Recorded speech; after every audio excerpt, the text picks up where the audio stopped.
Il grande calcio internazionale, in diretta dall'Inghilterra su Radio Star Sport a cura di Renato Scanu, in collaborazione con la Lega Inglese e main sponsor.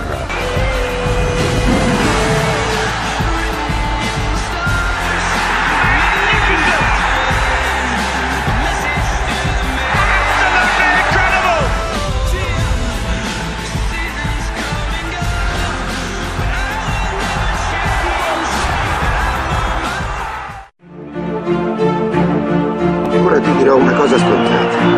Guarda che il mondo non è tutto rose e fiori, è davvero un postaccio misero e sporco, e per quanto forte tu possa essere, se glielo permetti, ti mette in ginocchio e ti lascia senza niente per sempre.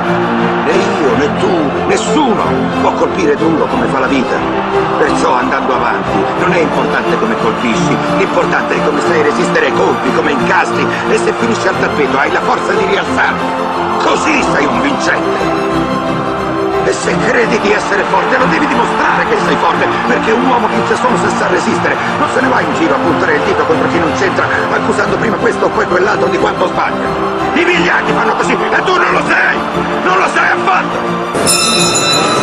Prima ripresa!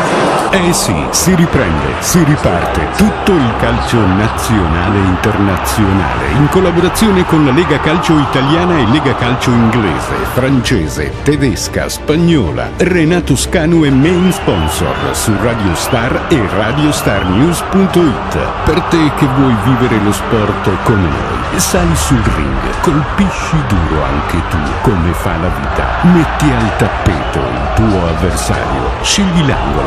Radio Star Sport. Parte lo schiavetto in aria! Rete! Ha segnato il Queen Parker Erger! 1-0 sulle... Direttore responsabile Renato Scanu. Nel mondo. Da Barcellona, direi che per oggi è davvero tutto. Dalla notte di Barcellona, da Renato Scanu a tutti voi, la più cordiale buonanotte. Ciao a tutti!